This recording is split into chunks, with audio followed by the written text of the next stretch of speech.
guys, welcome back to my YouTube channel. So ಇವತ್ತು ಕೆಲವೊಂದು ವಿಷಯಗಳ ಬಗ್ಗೆ ಮಾತಾಡೋಣ. ಇವಾಗಿನ ಸದ್ಯದ ಪರಿಸ್ಥಿತಿಯಲ್ಲಿ ಎಸ್ಪೆಷಲಿ ಹೇಳೋದಂದರೆ ನಮ್ಮ ಯಂಗ್ಸ್ಟರ್ಸ್ಗೆ ಏನಾಗ್ತಿದೆ ಅಂತ ಗೊತ್ತಾಗ್ತಾ ಇಲ್ಲ.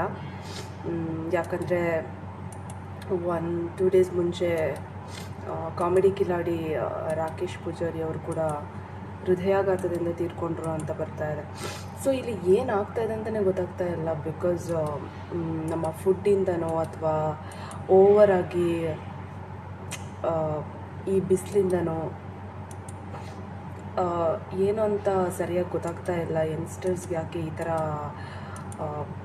ಹಾರ್ಟ್ ಅಟ್ಯಾಕ್ಸ್ ಬರ್ತಾ ಇದೆ ಇಷ್ಟು ಚಿಕ್ಕ ಏಜಲ್ಲಿ ಅಂತ ಗೊತ್ತಾಗ್ತಾ ಇಲ್ಲ. ಸೊ ಒಂದು ಕಡೆಯಿಂದ ನೋಡಬೇಕಿದ್ರೆ ನಮ್ಮ ಅತಿಯಾದ ಜಂಕ್ಸ್ ಫುಡ್ ನಾವೇನು ತಿಂತೀವಿ ಅದರಿಂದನೂ ಅಂತ ಹೇಳ್ಬೋದು. ಯಾಕಂದರೆ ನಮ್ಮ ಹೃದಯ ಅನ್ನೋದು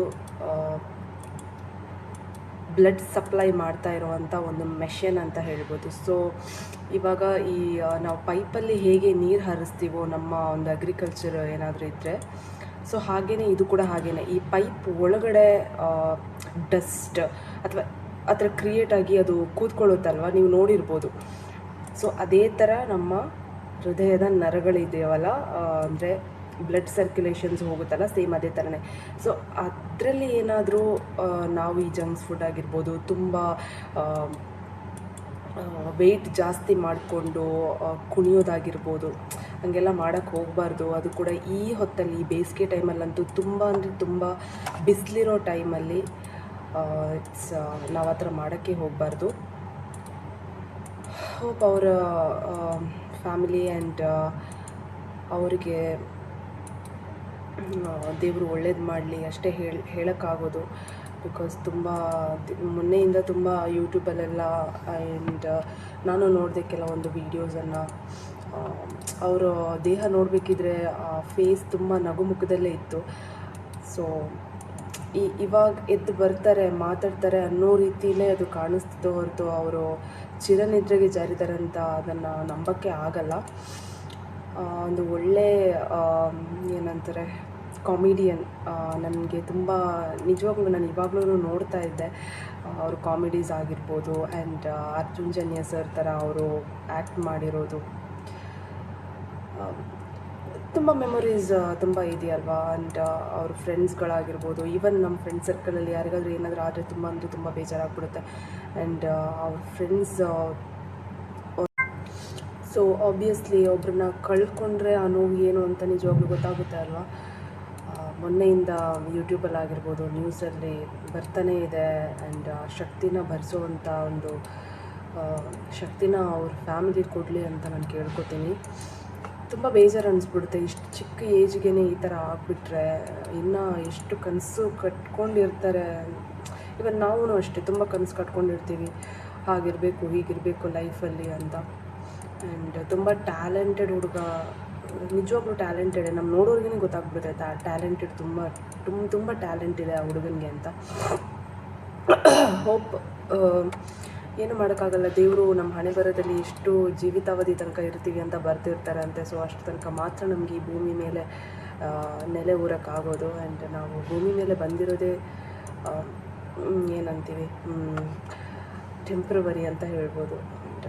ಇವತ್ತು ಇದ್ದವರು ನಾಳೆ ಇರ್ತಾರೆ ಅನ್ನೋದು ನಂಬಿಕೆನೇ ಇಲ್ಲ. ಸೊ ಇವತ್ತಿನ ದಿನ ಏನಿದೆ ಅದನ್ನು ಚೆನ್ನಾಗಿ ಇದ್ಕೊಂಡು, ಅಂದರೆ ದೇವರು ಒಳ್ಳೆ ಹೂವನ್ನೇ ಆರಿಸ್ತಾರಂತೆ ಯಾವಾಗಲೂ. ಸೊ ನಾವು ಅಷ್ಟೇ ಕೊಳೆತು ಹೂವನ್ನು ಯಾವತ್ತು ಆರಿಸಲ್ಲಲ್ವ, ಒಳ್ಳೆ ಹೂವನ್ನೇ ನಾವು ಹುಡುಕಿ ತೆಗಿತೀವಿ. ಸೊ ದೇವರು ಕೂಡ ಹಾಗೇ ಅಂತೆ, ಒಳ್ಳೆ ಹೂವನ್ನೇ ಅವರು ಯಾವಾಗಲೂ ಪಿಕ್ ಮಾಡೋದಂತೆ. ಏನು ಮಾಡೋಕ್ಕಾಗಲ್ಲ, ನಮ್ಮ ಹಣೆ ಬರ ಅಂತ ಹೇಳ್ಬೋದು ಅಷ್ಟೇ. ಆ್ಯಂಡ್ ನಾವು ಎಷ್ಟು ದಿನ ಇರ್ತೀವೋ ಅಷ್ಟು ದಿನ ನಮ್ಮ ಜೊತೆ ಇರೋರನ್ನ ನಮ್ಮನ್ನು ನಾವು ಚೆನ್ನಾಗಿಟ್ಕೋಬೇಕಷ್ಟೆ. ಆ್ಯಂಡ್ ಸೆಕೆಂಡ್ ಇಂಪಾರ್ಟೆಂಟ್ ಥಿಂಗ್ ಅಂದರೆ ಇಂಡಿಯಾ ಪಾಕಿಸ್ತಾನ್ ವಾರ್. ಸೊ ಎಲ್ಲರೂ ಪ್ರೇ ಮಾಡಿ ನಮ್ಮ Indian army or Indian air force ಏನು ಪ್ರಾಬ್ಲಮ್ ಆಗದೆ ಇರಲಿ ಅಂತ. Because lot of people having their families and ಅನ್ಕೋತೀವಿ ನಾವು ನಮ್ಮ ಫ್ಯಾಮಿಲೀಸಲ್ಲಿ ಚೆನ್ನಾಗಿದ್ದೀವಿ ಅಂದರೆ ಅವರಲ್ಲಿ ಏನು ಮಾಡ್ತಿದ್ದಾರೋ ಅದು ನಮ್ಗೆ ಗೊತ್ತಿರಬೇಕಲ್ವ.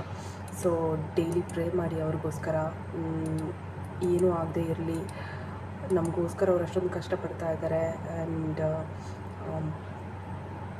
ಅವ್ರ ಫ್ಯಾಮಿಲಿನ ಬಿಟ್ಬಿಟ್ಟು ಈವನ್ ಒಂದು 2-3 ಡೇಸಿಂದ ಅದೂ ಬರ್ತಾ ಇದೆ. ತುಂಬ ಬೇಜಾರು ಅನ್ನಿಸ್ತಾ ಇದೆ. ಅವರ ಕಣ್ಣೀರುಗಳು, ಅವ್ರ ತಂದೆ ತಾಯಿ ಕಣ್ಣೀರುಗಳು ತುಂಬ ಒಂಥರ ನೋವಾಗುತ್ತೆ ನೋಡಿದಾಗ.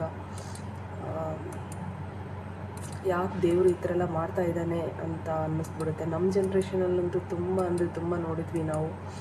ಒಳ್ಳೆಯದನ್ನು ನೋಡಿದ್ವಿ, ತುಂಬ ಕೆಟ್ಟದನ್ನು ಕೂಡ ನೋಡಿದ್ವಿ.